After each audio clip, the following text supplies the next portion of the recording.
Hi, welcome to our webcast of April 22, 2016. 16, but not 60. I will be too old. Okay. Okay. I'll be 99 years old. I'll be there by now. Okay. My name is Christian Debré, and this is Amy Hasbrook, Director of Toujours Vivant, Not Dead Yet. Hello. Be sure we are live because we are laughing. Okay. Yes. Toujours Vivant, Not Dead Yet is a non-religious organization by and for people with disabilities and our allies. Our goal is to inform, unify, and give voice to disability right opposition to assisted suicide, euthanasia, and other ending of life practices that discriminate against people with disabilities. Today's topics, only one is Federal Assisted Suicide Bill is filed. Amy will sorry. Yep, I'll do the analysis. So on April 14th, 2016, Justin Trudeau's Liberal government introduced Bill C-14, that's the number, an act to amend the Criminal Code, Medical Assistance in Dying, in the House of Commons, following on the Canadian Supreme Court's decision in Carter versus Attorney General of Canada of February 2015. And just to remind you, that was the decision that struck down the criminal prohibition against assisted suicide and created a so-called right to physician-assisted death, is what they called it in the decision. The law will make it legal for a competent adult with a, quote, grievous and irremediable medical condition, unquote, who makes a voluntary request and gives informed consent to receive, quote, medical aid in dying, unquote. And that term is from the law, but we always say either euthanasia or assisted suicide. Which is more close to the reality. Right, exactly. Assisted suicide is when you do it yourself, but get a prescription from the doctor, and euthanasia is when the doctor actually gives you the injection that kills you. So that's the difference, but they call it, both of those, medical aid in dying. In the statute, a, quote, grievous and irremediable medical condition is defined as a, quote, serious and incurable illness, disease, or disability, unquote. So it includes disability.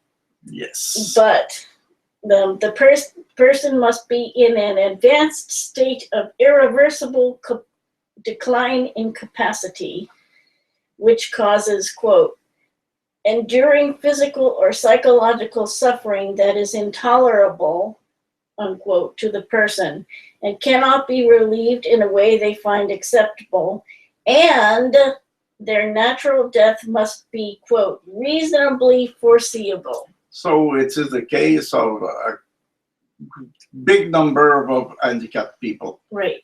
So what they're trying to do, what they're kind of trying to do, is make it so it's only people who are at the, quote, end of life, unquote, except for a reasonably foreseeable natural death is so broad and wide open, it could apply to almost anyone.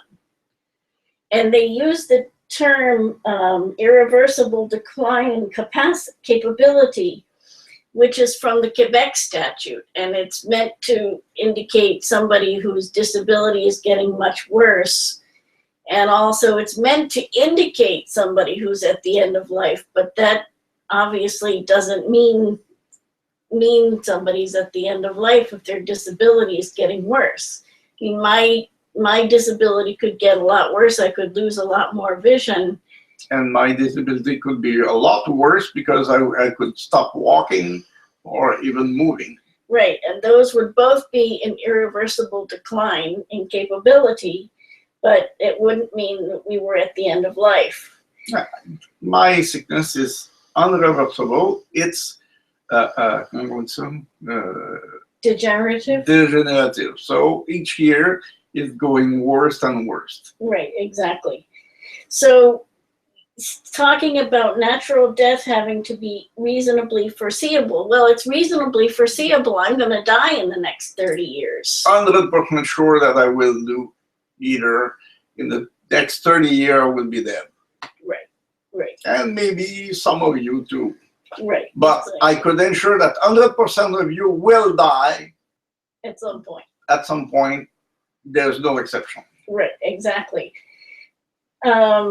So they're trying to sort of cut both ways. They're trying to say that this is for people at the end of life, but they're making it so loose that it could include people with disabilities anyway who aren't necessarily at the end of life. Basically, they want to kill us. They want to kill us. Basically, what it is. Right. So the reasonably foreseeable is not a formal prognosis, and it sets no specific time limit. However, the person must be informed of their reasonably foreseeable natural death. So I inform you that you will die someday. Right, exactly. You are informed. So it's reasonably foreseeable that you will die at some point. Okay. Eligibility is determined by a doctor or nurse practitioner with sign-off or approval by a second doctor or nurse practitioner. And the problem with that is that nurse practitioners were created so to lighten the load on doctors by taking cases that were very ordinary, so Light colds case. and flu and ear infections and pap smears and very ordinary care. But this puts nurse practitioners in the position of diagnosing terminal illnesses and puts them in the position of administering euthanasia, which isn't really what the nurse practitioner profession was supposed to be. Yeah, even doctor have difficulty to predict dying of somebody Right. precisely. So nurses. Right. Nurses don't have the same level of training, and if doctors have a hard time predicting, giving an accurate prognosis or diagnosis of a terminal condition, how are nurses going to be able to do that? So it will create some group of doctor or nurses or both who will kill people. Right. There will be that doctor somewhere. Right. There are already people who've said that they are willing to do this and, will make a specialty of it. So all they need to do is find a second doctor who will sign off and declare that the person is eligible and the person receives the assisted suicide. And they don't have to be a very good doctor because anyway, their patient will end dead. Right, exactly. It is the person's responsibility to be informed, and no provision is made to ensure access to communication. So it says that the person must be informed, but it doesn't say the doctor has to provide the information in the section that has to do with what the doctor has to do. Even if you are against or for the bill, this is not doing right. Right, exactly. There's no provision for interpreters or adaptive technology to enable people to speak or whatever. There's no provision in the law for that, and that's an important accessibility issue. Aphasic people, autists, right, and all kind of people right. are in that case. Right, exactly. There is no description of how the medical professional will decide if the person has the ability to make medical decisions. So that's the standard of capability, is that the person can make medical decisions, but there's no explanation how the medical professional will decide if the person is competent to do that. Not at all. They could be as simple as, do you know in your name, what is the First Minister of Canada? So, okay, you answer right, you're able. Right, exactly. The law allows for either euthanasia, which is performed by a doctor or nurse practitioner, or assisted suicide, and that would be a prescription the person can take at home. So it's either one or the other. And the only problem, assisted suicide is good in the sense that the person actually has to do the deed, but the problem is that there are more complications that happen with assisted suicide. When somebody has to take a lot of pills, that can cause problems, and often people don't succeed in taking all the pills, or they throw them up or whatever. And they are ending worse than they were before. Right, exactly. The bill also calls for a 15-day waiting period unless the medical professional making the eligibility decision decides that under the circumstances, the waiting period should be suspended. It was made to make sure that people who are close to death will be allowed to end their suffering. That was the thinking. Right. But the idea behind a waiting period is so that the person doesn't just say one day, oh, I really want to die, and then the next day change their mind. I want to go shopping, yeah. Right, exactly. But the problem... Don't laugh, it happened. Right, but the problem is if the medical professional can just decide that, well, for this person, the waiting period isn't going to apply, then why have a waiting period? The application must be made in writing and signed by 2 independent witnesses. However, there is no restriction on who may write and sign the application on behalf of a person who cannot fill out the form herself. Thus, an heir or employee of a nursing home could fill out the application for a nonverbal person, and their interpretation of the person's wishes would probably go unquestioned. So if I've had a stroke and I can't fill out the form myself, and my nephew who wants to inherit from me a bit faster fills out the form for me, it doesn't matter. And sign it for me too. Right, and sign it for me. And kill you. No. And right. There will be no suing or no nothing. Right. If he could say, oh, I was sure that my uncle or my right. grandfather was wanting to die. There's no criminal penalty for that. Not at all. Right. Because the law allows an exemption of the criminal code for any person helping a medical practitioner for actions in aid of suicide, assisted suicide, or euthanasia. Similarly, quote, no person commits an offense if they do anything at another person's explicit request for the purposes of aiding that person to self-administer a substance that has been prescribed as part of the provision of medical assistance in dying. As far as it is prescribed,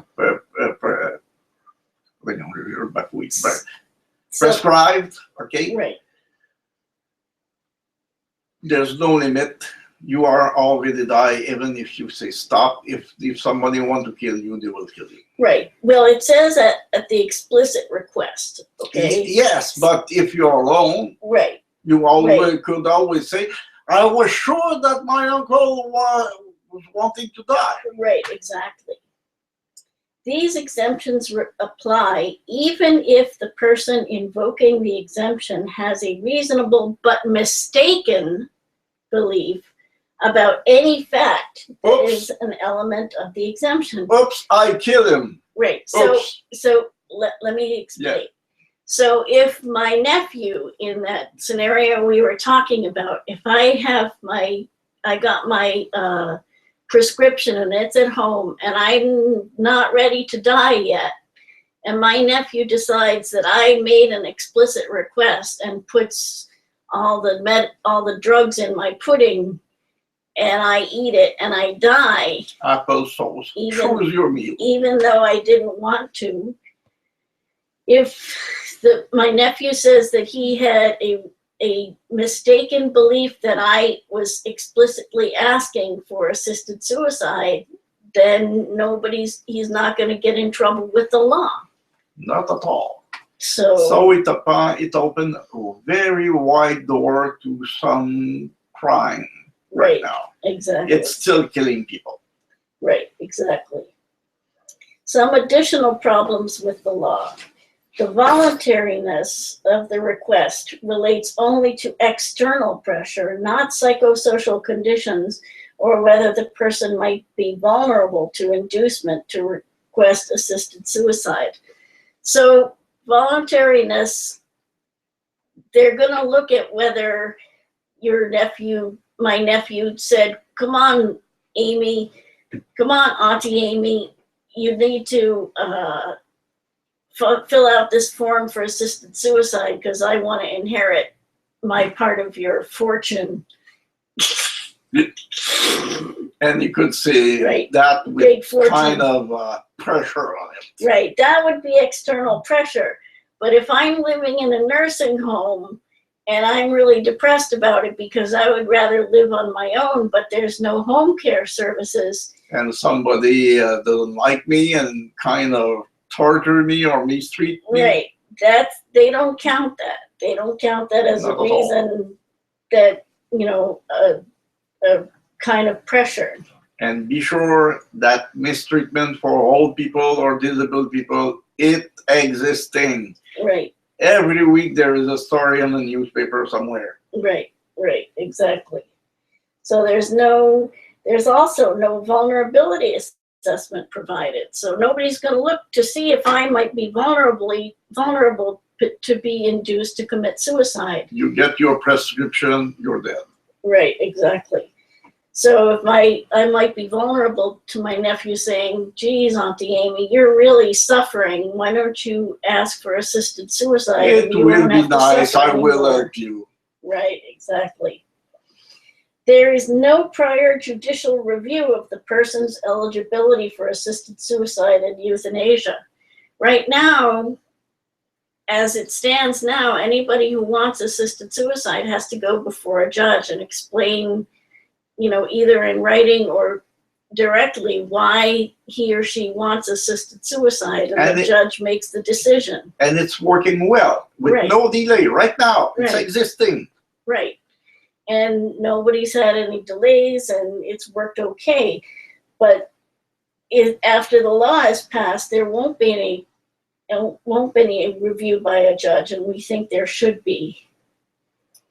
Yes, we think. There is also no guarantee of palliative care or home care. And it seems a little backwards that we should have a right to kill people, but not have a right to have palliative care. Something is fishy over there. Right, exactly. People should have a right to palliative care before they have a right to die. It's a kind of minimum. That's what really people want. Not suffering, okay, not be kept inside their body, and not having abuse of abusive care. That's all they need. The killing or not killing, this is not the point. Right. The point is that people need palliative care and home care so that they can live independently until they die naturally, and independently and not in pain. There is no right of refusal for clinicians and organizations. That means no safe space for patients. So a doctor can't either, if a doctor doesn't want to do it, he has to refer the person to somebody who will commit the euthanasia. And there's organizations like hospices would still have to perform euthanasias even if they don't want to. Yes. Even if it's against their principles.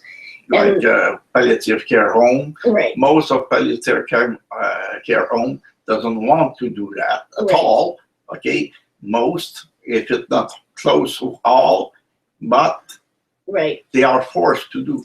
Right. And that means that for people who are at the end of life or who are in a difficult position, there's no place that they can know that they won't be at risk of having somebody, if they say someday, God, I really wish I were dead, somebody would say, oh, you want assisted suicide, and start that ball rolling, even though the next day they might feel better and don't really want assisted suicide. Yeah. So there's no safe spaces. A few times in my life, I had thinking of kill myself because it was too painful. But it was short, so I just abandoned the idea very, very fast. Right. But if somebody had tell me you will not suffer anymore if you sign that, maybe I have signed. Right. Maybe, I don't know. Right. As in Oregon and Washington, lethal drugs could be left around the house and pose a danger to children or be sold on the street. And that's a worry in Oregon and Washington, where people fill the prescription, they take the drugs home, and nobody knows what happens to them afterward. Yeah, but afterward there is chance it's going to black market. Right. Another thing that could happen.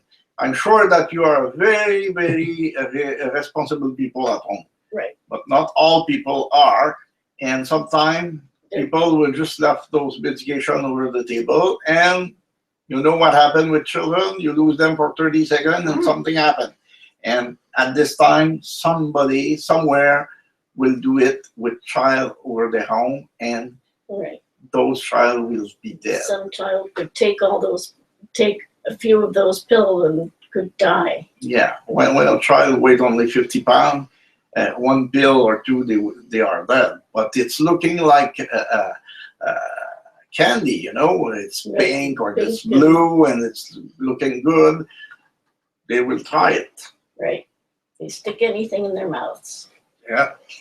The scope of data gathered and the process for collecting data are not specified. And this is really, really important. It seems, well, you know, collecting data, who cares?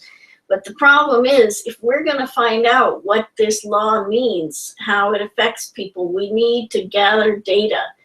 Who is being approved for assisted suicide? What are the reasons they're giving for wanting assisted suicide? And it doesn't mean that it will ending public. Right. It means that we collect data, and precious data. Not only, okay, they had received a prescription on that date. That's it.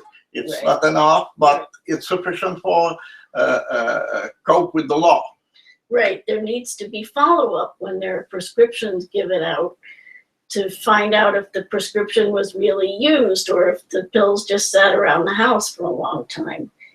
It's really important that this data be collected, but there's not what's in the law now doesn't indicate very clearly what's going to happen, and if it's not consistent across the country, and it is very light, so right. Some provinces could say, okay, we will take the number. That's it. Right. We'll just take the number of people without any other information. That's not going to be enough. So it's impossible to know if it's a real.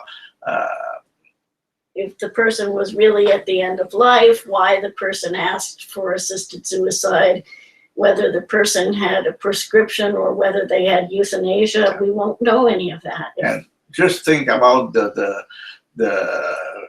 Ontario Reserve, where there is so much times suicide attempt. Right. All those attempt and or had ending by a kill, except for child, if the law was passed. Right. Right. If the young people at Ottawa-Piscat, all the people 18 years or older could have asked of a doctor for assisted suicide, how many people would be dead? And the doctor is obligated to do that. Well, in that case, it's only if the person had a disability or but it could life-threatening condition, but they could always justify. Yes, it's easy to do that. Right, exactly. Bill C-14 excludes people under 18 years of age, and that's good, and does not allow medical aid in dying by advance directive. So you can't say, if I become incompetent, I want medical aid in dying. You can't do that. The language of decline in capability and reasonably foreseeable natural death is meant to exclude people whose suffering is purely psychological.